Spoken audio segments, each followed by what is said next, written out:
Tafadhali tuombe Mungu. Mungu Baba yetu, Muumba wa mbingu na nchi, uliyekuweko, uliyeko na utakaye kuweko, Mwenyezi Mungu wa zamani zote, kimbilio la vizazi vyote, Mungu usiyeshindwa, Mungu unayetupenda. Baba, tunayo moyo wa shukrani mbele zako kutupatia neema ya kufika siku ya leo. Ninashukuru Baba kwa kuniwezesha kutoa neno lako. Asante kwa uongozi wa Roho Mtakatifu. Maneno yote yatakayotoka kinywani mwangu Baba, asante maana unayabariki, na wote watakaoyasikiliza, asante maana umewabariki Mtakatifu. Nimeenda kinyume ya nguvu za giza, mipango yote ya movu, hila za movu, vishawishi vya movu vimeshindwa katika jina la Yesu. Kufanyisha mioyo migumu, upuuzi, vimeshindwa kwa jina la Yesu Kristo. Asante Bwana kwa kubariki watoto wako. Asante Yesu, asante Roho Mtakatifu kwa kuongoza kila mmoja wetu, ili maneno yako yapate kuzaa matunda ndani ya maisha yetu, na utukufu kurudi wewe Baba milele na milele, katika jina la Yesu Kristo, Bwana na Mwokozi wa maisha yetu. Amen. Haleluya. Jina la Bwana libarikiwe. Jina la Bwana lipewe sifa. Ninayo moyo wa shukrani sana mbele za Mungu ninapopata neema na muda wa kutoa habari njema. Ninakuletea habari njema. Habari njema ya yule ambaye aliyeacha vyote, aliyeacha utukufu, sifa, heshima, mamlaka kwa ajili yako. Akazaliwa katika hori la ng'ombe, katika hali ya umaskini wa hali ya mwisho. Akaishi katika dunia hii ya taabu, ya majaribu, ya vita. Akakufa msalabani kwa ajili yako, kwa ajili yangu, sababu anatupenda. Alitoa yote aliyokuwa nayo ya thamani, uhai wake, na kisha anasema uzima wa milele anakupa, na kuletea habari njema kutoka kwake. Mungu wetu atusaidie. Mungu wetu apewe sifa milele na milele. Basi tutasoma neno la Mungu katika kitabu cha Marko sura 12 mstari wa 28 mpaka 31. Tusome katika jina la Bwana wetu Yesu Kristo. Na mmoja wapo wa waandishi akafika, akawasikia wakisemezana naye, akatambua ya kuwa amewajibu vema. Akamuuliza, katika amri zote ni ipi iliyo ya kwanza? Yesu akamjibu, ya kwanza ndiyo hii, sikia Israeli, Bwana Mungu wetu ni Bwana mmoja, nawe mpende Bwana Mungu wako kwa moyo wako wote, na kwa roho yako yote, na kwa akili zako zote, na kwa nguvu zako zote. Haleluya. Na ya pili ndiyo hii, mpende jirani yako kama nafsi yako. Hakuna amri nyingine iliyo kuu kuliko hizi. Jina la Bwana libarikiwe. Nitakazia kwa hii haya ya 13. Nawe mpende Bwana Mungu wako kwa moyo wako wote, na kwa roho yako yote, na kwa akili zako zote, na kwa nguvu zako zote. Haleluya. Kwa yote ulio nayo mpende Bwana Mungu wako. Neno ninalo zaidi linahusu wadada, wa mama wenzangu. Ninalo neno kwa ajili yako mama, kwa ajili yako dada, kwa huyu ambaye anakupenda. Anapenda kukuambia kwamba amechunguza, ameona maisha unayoyaishi, hali unayoyaishi, na moyo wake una uchungu. Moyo wake una uzito, una huzuni. Nimelia sana ninaposikia kama vile ninasikia moyo wa Bwana jinsi ulivyo kwa ajili yetu, wadada, wa mama waliookoka, sisi wa Kristo, wala wengi ambao tunasema tuko wa Kristo. Roho ya Bwana kwa kweli ina huzuni na uchungu. Neno lilinijia katika kitabu cha Yohana wa kwanza sura 2 mstari wa 15 mpaka 17. Yohana wa kwanza sura 2 mstari wa 15 mpaka 17. Yeye ambaye alituachia amri ya kusema tumpende Mungu kwa yote tulionayo, nguvu, akili, nafsi, roho. Hachangamani, tumpende Mungu, tumupe nafasi ya kwanza. Anatuambia leo, msiipende dunia wala mambo yaliyomo katika dunia. Mtu akiipenda dunia, kumpenda Baba hakumo ndani yake. Maana kila kilichomo duniani, yaani tamaa ya mwili na tamaa ya macho na kiburi cha uzima, havitokani na Baba, bali vyatokana na dunia. Na dunia inapita pamoja na tamaa zake, bali yeye afanyaye mapenzi ya Mungu adumu hata milele. Dunia inapita pamoja na tamaa zake. Nini iliyo katika dunia? Tamaa ya mwili, tamaa ya macho, kiburi cha uzima. Na hivyo vitokani na Mungu. Alituambia kwamba tumpende Mungu, anatuambia tusipende dunia wala yaliyo katika dunia. Ingawaje tuko duniani, lakini tunajua ya kuwa tuko wapitaji, tuko mashahidi. Wenzetu wengi tuliowapenda, tunaowajua, wamama wenzetu wameacha vyote. Leo tuko ni sababu Mungu anatupenda na anashabaha juu yetu. Hatuko mdunia juu tu. Tuko wasafiri, lakini tuko na kazi ya kufanya hapa. Anatuambia tusipende dunia, sababu wengi wetu wamekuwa kabisa katika mambo ya ulimwengu. Wamevuka mipaka. Confusion. Hakuna tena tofauti kati ya Wakristo na watu wa dunia.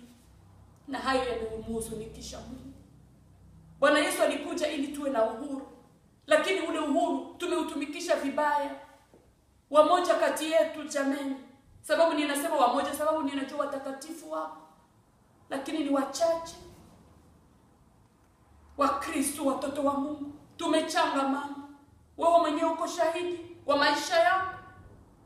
Je, mtu akikuona njiani na mtu wa dunia, kama hajui kama uko Mkristo, atakutambua? Wewe ambaye ni nuru, wewe ambaye ni chumvi, wewe ambaye ni barua, tutakutambuaje? Kuna kwa confusion. Mambo ambayo yamemhuzunikisha Mungu ni mode, wala mambo ambayo yako yanakuja appearance, mambo ya kuonekana ya nje, inatubeba wakati inakuwa kuabudu sanamu. Wakristo tumeanza kuabudu sanamu. Tumejificha ndani ya moto. Tumejificha ndani ya mambo ya nje. Yanatupofusha macho. Tunafika kiwango ya kusahau aliyetupenda, kumpa nafasi ya kwanza. Na hili linamhuzunikisha Mungu. Muda wetu mwingi, mara pesa, mawazo, mafikiri, moyo umeenda kwa vitu vya dunia ambavyo tukisha nouveauté, vitu viko vinakuya vya mpya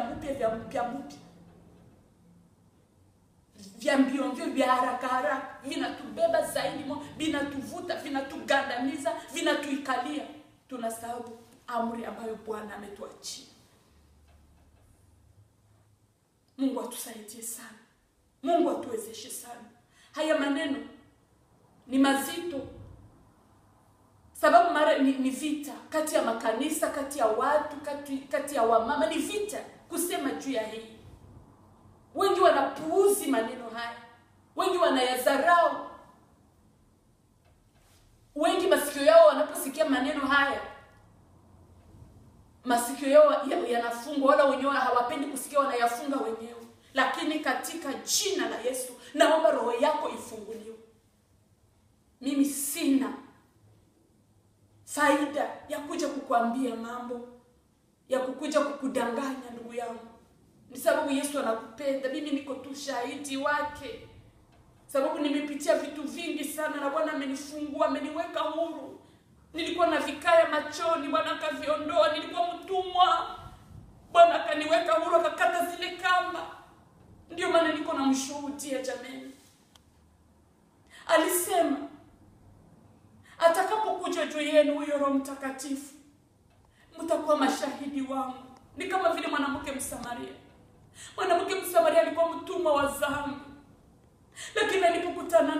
Yesu, yeye akakuwa shahidi.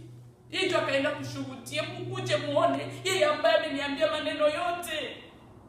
Yule mama ambaye alikuwa kijificha, alikuwa mtu wa haya, alikuwa naishi hali mbaya, hali ya dhambi, lakini akakuwa shahidi sababu alikutana na Yesu. Sio historia wala hadithi jameni.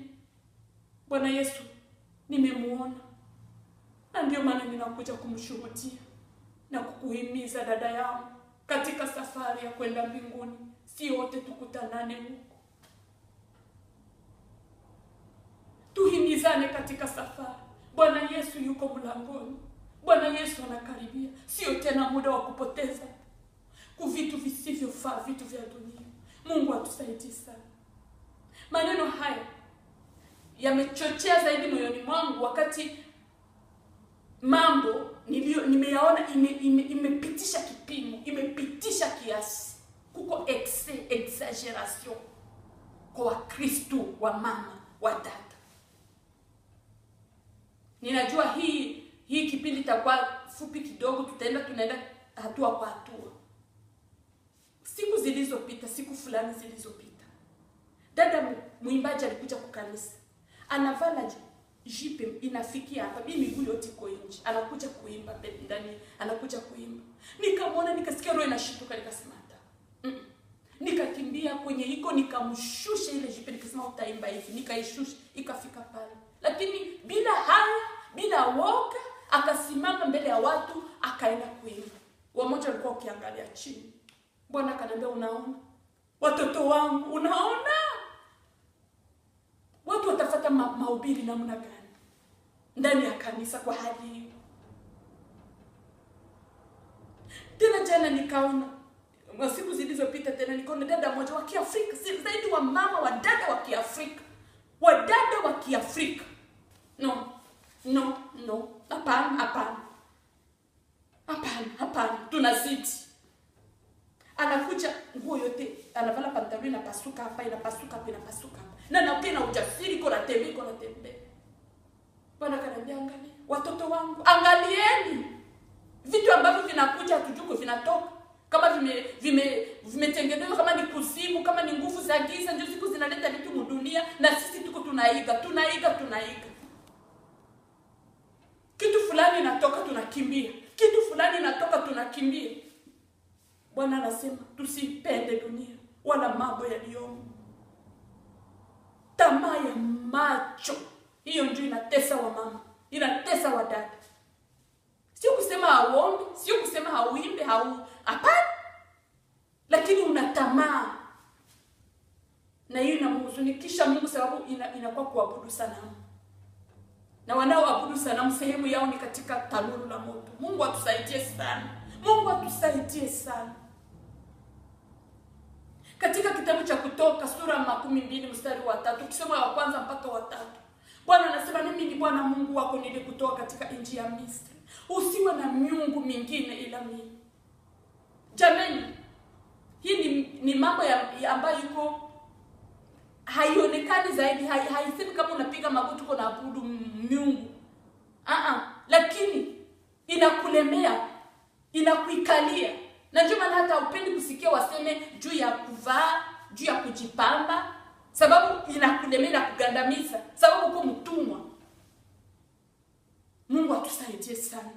Lakini leo kwa utukufu wa Mungu aliye hai, aliyetuumba kwa mfano wake, anayetupatia uzima wa milele, leo katika jina la Yesu, aliyemfungwa amefunguliwa. Mungu atusaidie sana. Mungu atuwezeshe sana. Tutaendelea kuhimizana dada. Ujipe moyo. Mungu anakupenda. Na hali hii atakusaidia ili upate kumpendeza. Haleluya. Umpe nafasi ya kwanza. Tunaendelea, usichoke. Ni sababu ya upendo ndio maana ananituma tena nikukumbushe. Jina la Bwana libarikiwe. Asante.